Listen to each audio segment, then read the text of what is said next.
Los trabajos de electricidad, montaje y mantenimiento de instalaciones eléctricas de alta y baja son actividades asociadas a numerosos riesgos, cuyas consecuencias pueden ser muy graves para las personas que los ejecutan. Los trabajos con riesgo eléctrico, la realización de trabajos en altura, la utilización de maquinaria, la concurrencia de varias empresas en un mismo lugar de trabajo, etc., son claros ejemplos de la especial peligrosidad del sector. Por tanto, se deben extremar las medidas de prevención y utilizar correctamente los equipos de protección necesarios para la seguridad de los trabajadores del sector. Conceptos básicos. Los accidentes eléctricos no son muy numerosos, pero sus consecuencias suelen ser graves. Para evitarlos, es necesario conocer los riesgos de las instalaciones y adoptar las medidas adecuadas para garantizar la seguridad de los trabajadores. Para ello, deben entenderse los conceptos básicos relacionados con la electricidad. Intensidad de corriente es la cantidad de electrones que pasan por un conductor. Se mide en amperios. Tensión eléctrica o voltaje es la fuerza que impulsa a la corriente eléctrica a través del conductor.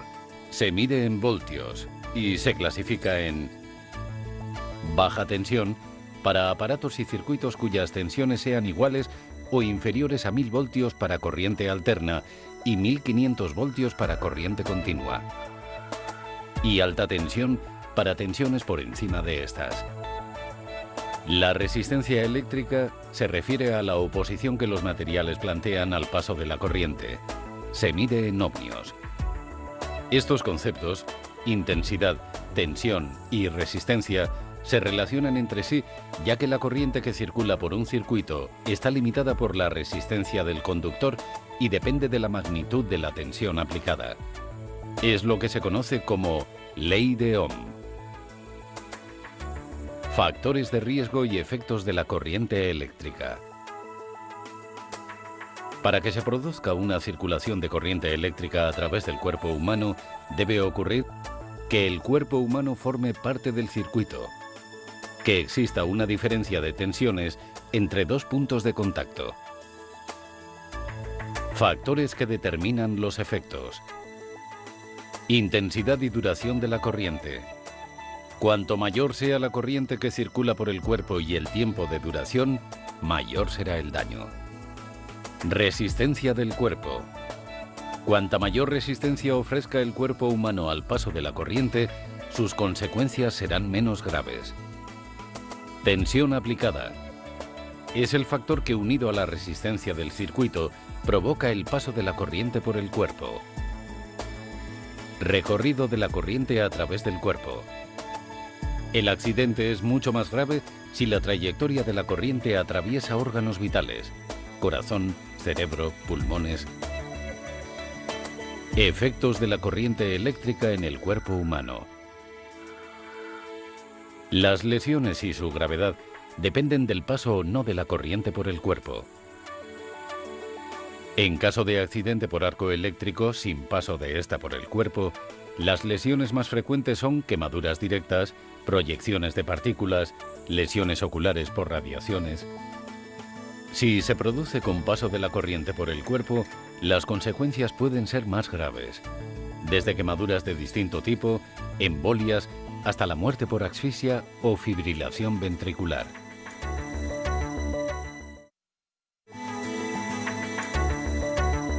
Veamos diversos emplazamientos donde se realizan habitualmente los trabajos de electricidad. Líneas eléctricas aéreas y subterráneas de alta y baja tensión. Líneas por las que se transporta la corriente de un lugar a otro. Pueden ser aéreas o subterráneas. Centros de transformación.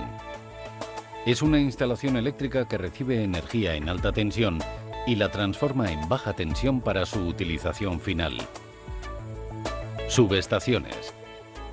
Instalación eléctrica cuya misión es la de elevar o reducir su tensión y hacer de nudo de interconexión para la red de transporte.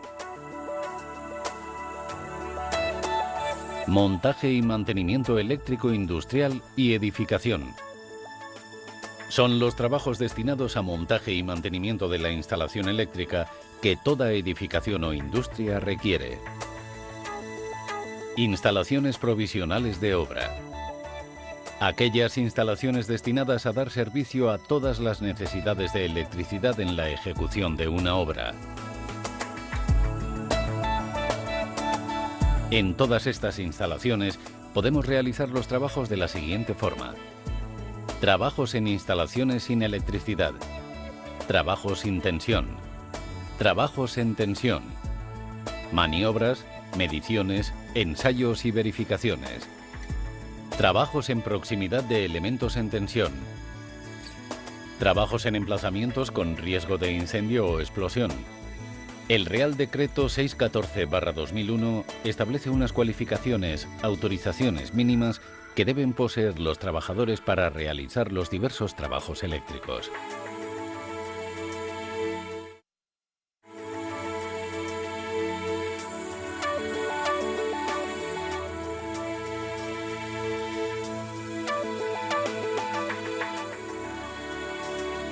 Plan de seguridad. Evaluación de riesgos. Muchas actividades del sector se realizan en el entorno de obras de construcción. En este caso, la normativa que se aplica en estos trabajos es el Real Decreto 1627/97 de obras de construcción. Para los trabajos sujetos a este Real Decreto, el Plan de seguridad será el documento que refleja los procedimientos, equipos técnicos, medios auxiliares, identificación de riesgos y medidas preventivas junto con los EPIs y equipos colectivos que deben utilizarse para la correcta ejecución de los trabajos. Para aquellos trabajos que no estén sujetos al Real Decreto 1627/97 de obras de construcción, el documento que debe utilizarse es la evaluación de riesgos, integrada en el Plan de Prevención de Riesgos Laborales de cada empresa, identificando los riesgos a los que cada trabajador puede estar expuesto, así como las medidas de prevención y protección que deben llevarse a cabo para la ejecución segura de los trabajos. Bien sea a través del plan de seguridad o de la evaluación de riesgos, todos los trabajadores deben conocer la información que estos documentos establecen para poder aplicar correctamente las medidas de seguridad que indican y evitar accidentes. En todo caso, se debe disponer de los procedimientos específicos para cada tipo de trabajo definido por el Real Decreto 614/2001 sobre riesgo eléctrico. Organización y métodos de trabajo. Los contactos eléctricos pueden ser de dos tipos. Contactos eléctricos directos, que ocurren cuando una persona toca un elemento de la instalación eléctrica que está en tensión. Y contactos eléctricos indirectos, con masas o carcasas puestas accidentalmente bajo tensión por un defecto interno de aislamiento. Esta clasificación es importante, pues según el tipo de contacto se aplican unos sistemas de protección u otros. Veamos estos sistemas. Sistemas de protección frente a contactos eléctricos directos. Interposición de obstáculos. Los obstáculos interpuestos pueden ser tabiques, rejas, pantallas, cajas, mamparas o similares. Para indicar los grados de protección proporcionados por un envolvente, se sigue el sistema de codificación IP. La primera cifra del código IP indica el grado de protección frente al ingreso de objetos sólidos. La segunda cifra indica el grado de protección frente a la penetración de agua. Alejamiento de partes activas. Se consigue manteniendo esta parte de la instalación a una distancia del lugar donde las personas puedan encontrarse, de modo que sea imposible un contacto fortuito con parte de su cuerpo o con los objetos que manipule. Recubrimiento de las partes activas. Para evitar tocar accidentalmente un conductor, estos se recubren por medio de un aislamiento apropiado, capaz de conservar sus propiedades con el tiempo y que limite la corriente de contacto a un valor no superior a 1 miliamperio. En los cables de baja tensión se utiliza un recubrimiento de plástico que tiene unos colores de identificación.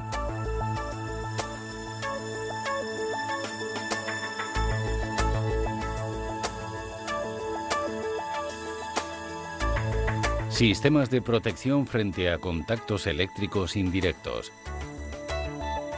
Pueden ser sistemas de tipo A, cuyo objetivo es suprimir el riesgo haciendo que los contactos no sean peligrosos al ser las tensiones inferiores a los valores de seguridad, 24 voltios en emplazamientos húmedos o mojados y 50 voltios en emplazamientos secos.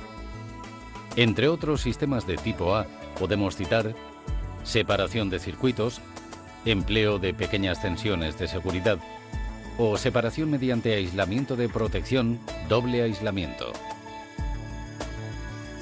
Sistemas tipo B. El más habitual es la puesta a tierra de las masas de los receptores asociada a un interruptor diferencial, que es un dispositivo de corte automático que desconecta el aparato o instalación si detecta un defecto que supere su sensibilidad. Protecciones colectivas. La protección colectiva es el dispositivo o la instalación cuyo fin es proteger a un conjunto de personas de uno o varios riesgos. Las ventajas de la protección colectiva frente a la individual es obvia, pues protege de forma eficaz a varias personas sin la incomodidad que supone el uso de equipos de protección individual. Ejemplo de protecciones colectivas serían aquellas que deben instalarse para la protección de caídas de objetos o personas para trabajos en altura, líneas de vida, barandillas, redes de seguridad, etc. Los resguardos y dispositivos de protección de que están dotadas las máquinas. Específicamente en los trabajos eléctricos se utilizan equipos de protección colectiva tales como taburetes, alfombrillas aislantes, protecciones de conductor, mantas aislantes, tela vinílica, etc. Todas estas protecciones colectivas deben instalarse siempre que sea posible y mantenerse en perfecto estado. No deberán ser retiradas hasta la finalización de los trabajos. Protecciones individuales. En muchas ocasiones, la utilización de protecciones colectivas no es suficiente o no pueden garantizar la seguridad de los trabajadores, por lo que se debe recurrir a la utilización de equipos de protección individual. Un EPI nunca elimina, ni tan siquiera controla una situación de riesgo. Tan solo minimiza sus consecuencias. Los trabajadores deben seguir las instrucciones que se les han dado sobre la utilización y mantenimiento de los equipos de protección individual, así como de colocarlos en el lugar indicado después de usarlos. También deben informar de inmediato a su superior jerárquico directo de cualquier defecto o daño apreciable en un EPI. Para la realización de trabajos de electricidad, los EPI más utilizados son ropa de trabajo. Llevarán el pictograma en el que figurarán las características que tienen, como las letras acreditativas frente al calor, las llamas, arco eléctrico, antiestático, etc., según proceda. Guantes. Existen diferentes clases de guantes y manoplas aislantes según sus características eléctricas. Deberá elegirse siempre el guante adecuado al tipo de trabajo y la tensión eléctrica. Los guantes aislantes son la principal protección de las manos para la realización de los trabajos con tensión o donde eventualmente pudiera haberla. Protecciones oculares. La protección de la vista se realiza mediante gafa o pantalla facial que protege de choque o impacto con partículas o cuerpos sólidos, proyección o salpicadura de metales fundidos y radiaciones que se producen en caso de arco eléctrico. Calzado. Está destinado para proteger mecánicamente contra la caída de objetos, perforaciones, etc. En ocasiones especiales podrán tener medidas protectoras aislantes, de conductividad. Protección de la cabeza. El casco protege el cráneo del operario frente a los riesgos de choques, golpes, caídas o proyecciones de objetos. En caso de realizarse trabajos en alta tensión, el casco deberá de disponer de barbuquejo para evitar su eventual caída. Protectores de las vías respiratorias. Si fueran necesarios, podrán utilizarse máscaras, filtros, equipos autónomos o semiautónomos, etc.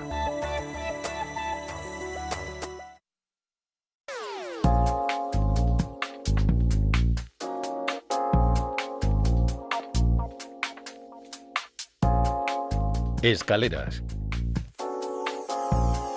El uso de escaleras manuales implica riesgos, especialmente caídas de altura, contactos eléctricos y golpes por caídas de objetos. Para evitar accidentes, deben respetarse unas normas de seguridad, entre las que destacan: antes de usar una escalera de mano, debe revisarse su estado. En caso de detectar algún fallo, se debe retirar la escalera, impidiendo su uso hasta que se repare o sustituya.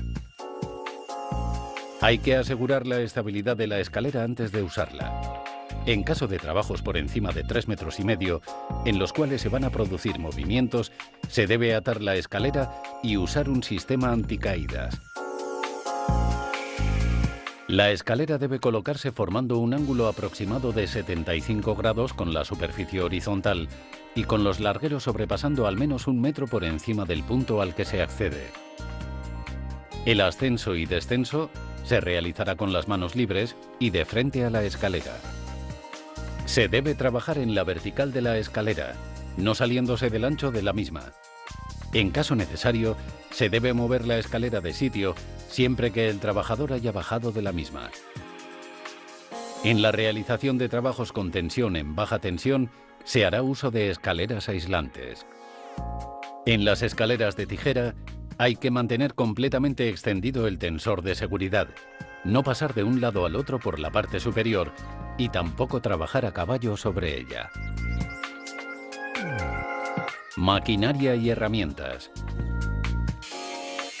Los peligros asociados a máquinas y herramientas son numerosos, especialmente golpes, cortes, atrapamientos y proyecciones. Cada máquina o herramienta tiene sus propios riesgos y, por tanto, sus medidas preventivas.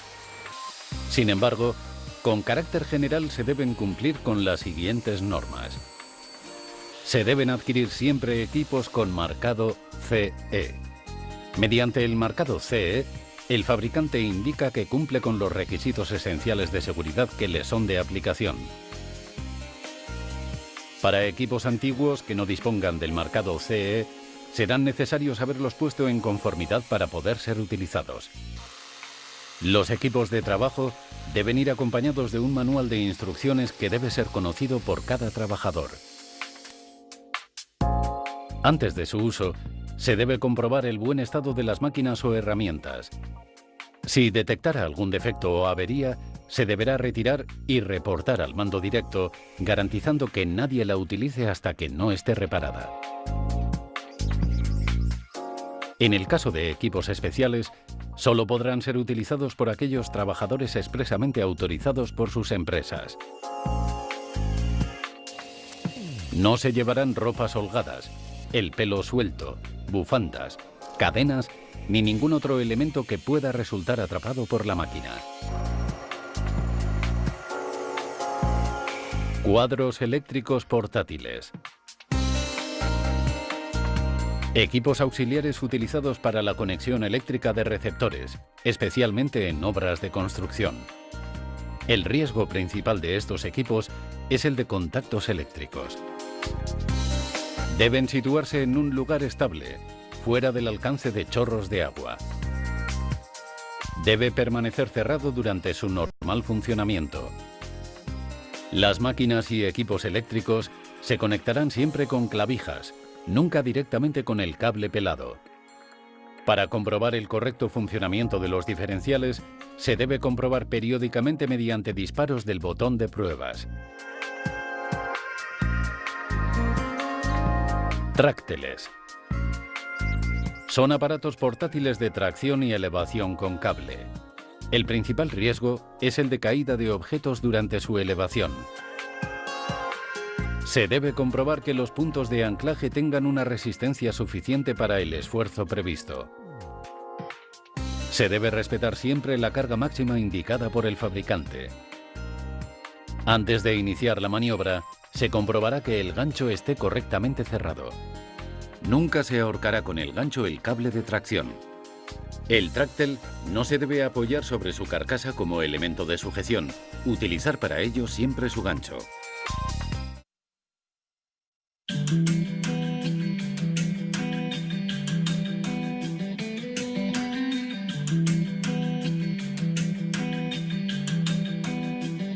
Para garantizar la ejecución de los trabajos de una forma segura, se debe comenzar por una correcta organización y planificación de los mismos.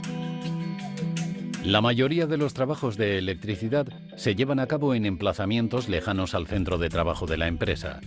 Si no se planifica correctamente el trabajo, pueden darse situaciones tales como no disponer del equipo de protección individual y colectivo adecuado. Esto puede provocar actuaciones inseguras con el consiguiente riesgo de accidente.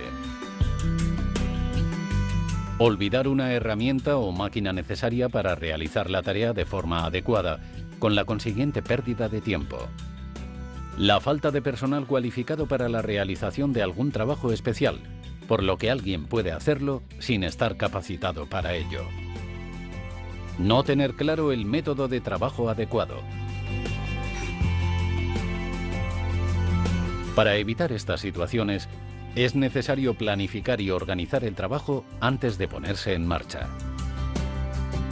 Una vez elegidos los equipos humanos y materiales, es aconsejable tomarse unos minutos antes de empezar para observar la zona e instalaciones donde se van a llevar a cabo las actividades previstas.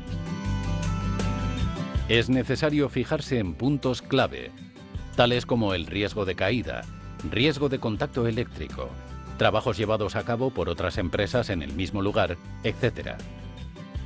Una vez se ha comprobado que las condiciones son adecuadas o se han subsanado las deficiencias detectadas, se podrán iniciar los trabajos de forma segura. Por ello, es importante realizar una observación continua de las tareas para impedir la realización de actos inseguros. En caso de detectar algún fallo que pueda provocar un riesgo grave e inminente de accidente, se debe paralizar el trabajo y solucionar el problema o avisar a quien corresponda para que lo haga.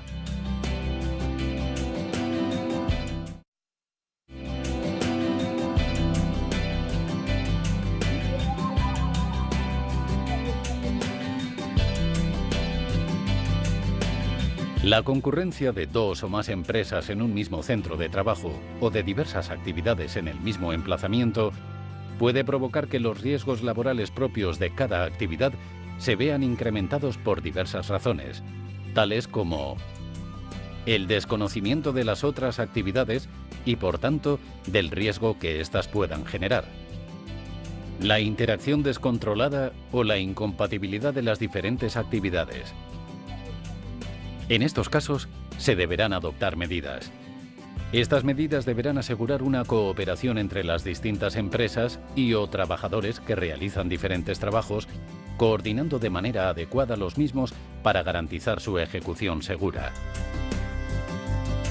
Desde el punto de vista de la seguridad, la situación más compleja se da cuando concurren empresas distintas en un mismo lugar de trabajo. Con independencia del tipo de relación existente, los empresarios de todas ellas deben establecer antes del inicio de las actividades unos medios de coordinación.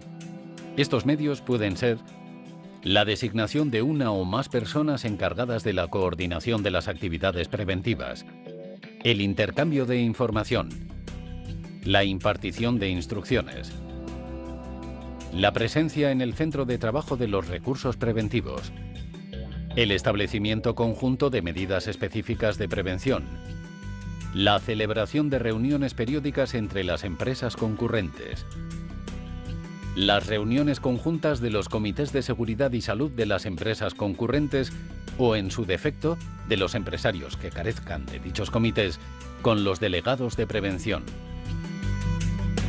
La normativa vigente establece como medio de coordinación preferente la designación de una o más personas encargadas de la coordinación de las actividades preventivas. Estos coordinadores deben poseer, como mínimo, la formación preventiva correspondiente a las funciones de nivel intermedio. En el caso de trabajos sujetos al Real Decreto 1627/97 de obras de construcción, Las tareas de coordinación serán realizadas por el coordinador de seguridad y salud en fase de ejecución.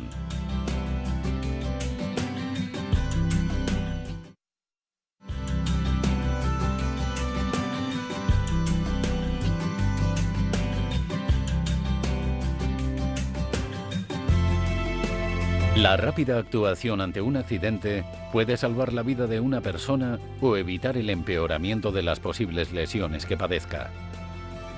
Ante cualquier accidente, se debe activar el sistema de emergencia. Para ello, recuerde la palabra PAS, formada por las iniciales de 3 actuaciones para empezar a atender al accidentado: proteger, avisar y socorrer. Proteger. En primer lugar, si el trabajador sigue enganchado al elemento en tensión, se debe intentar desconectar la corriente, interruptor, disyuntor, seccionador, etc., adoptando siempre las medidas de precaución necesarias para evitar que la persona que realiza la desconexión también pueda resultar accidentada. En caso de no poder desconectar la corriente, se debe tratar de desenganchar a la persona electrizada. En ningún caso deberá tocársele directamente.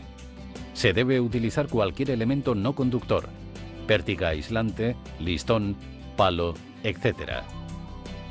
Avisar. Inmediatamente debe solicitarse ayuda médica en el 112 para posteriormente iniciar los primeros auxilios. Socorrer. Hay que determinar si, además de las posibles lesiones externas, por ejemplo, quemaduras, roturas, etc., existen dificultades internas, shock o incluso paro cardíaco o de la respiración. Si se ha producido un shock, puede haber una pérdida de conocimiento, pero no hay paro respiratorio o circulatorio. En este caso, es suficiente con colocar al accidentado en posición de cúbito lateral, acostado sobre un lado, vigilando el estado del mismo hasta la llegada de los servicios médicos. En caso de paro respiratorio, se debe realizar la respiración artificial y, en caso de paro del corazón, un masaje cardíaco.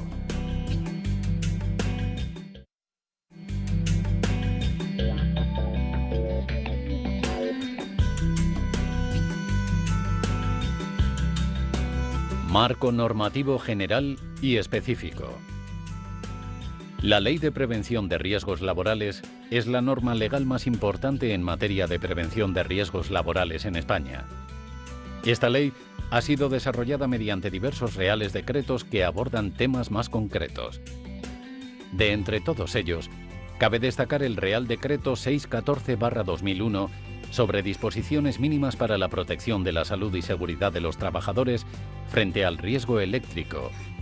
Otras normas derivadas de la Ley de Prevención de Riesgos, que también afectan para la realización de trabajos de electricidad, son la Ley 32/2006 de 18 de octubre, reguladora de la subcontratación en el sector de la construcción.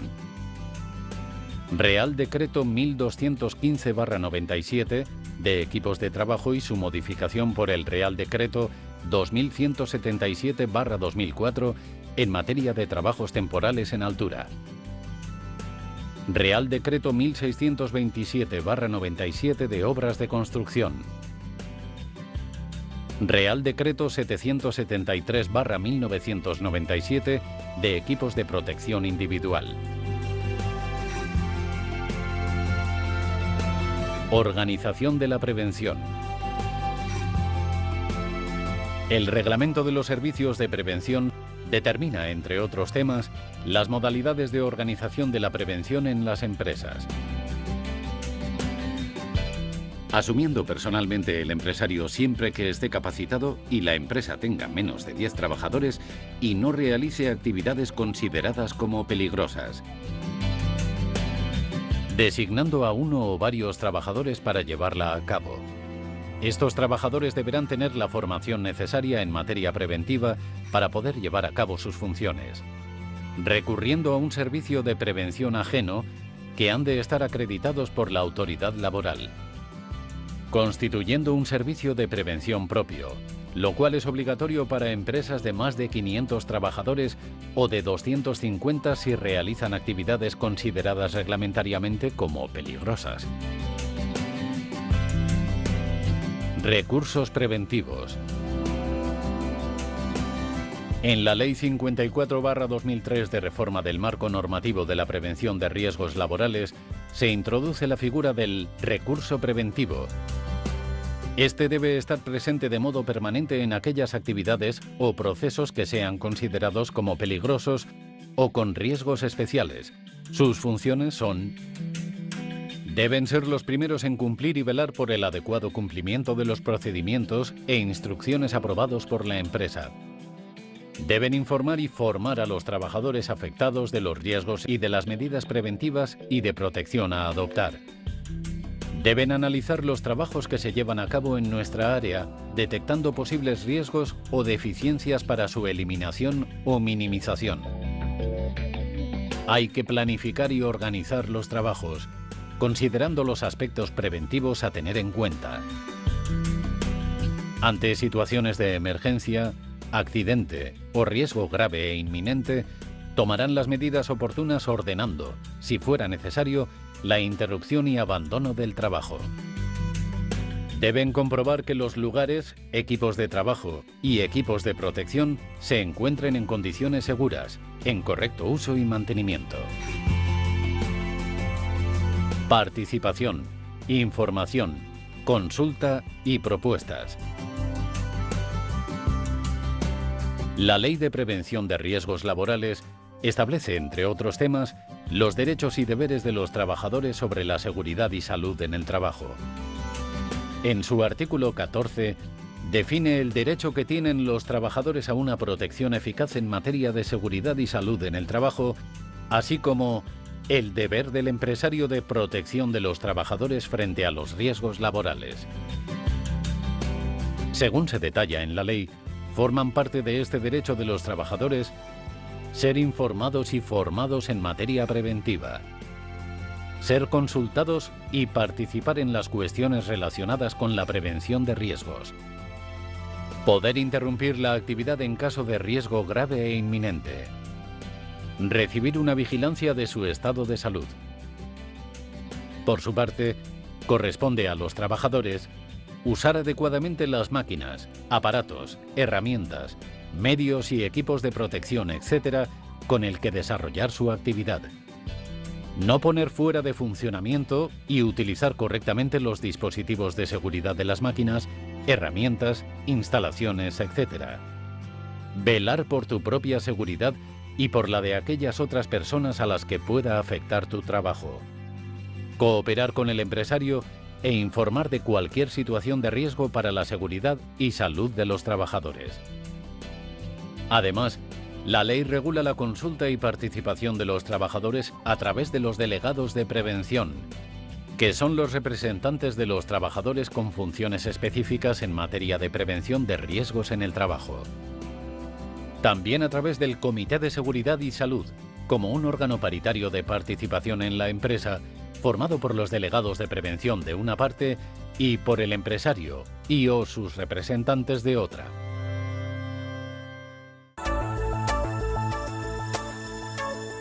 Pero de nada sirve conocer toda esta normativa si todos los trabajadores y mandos no asumen su importante papel en materia de seguridad en el seno de las empresas.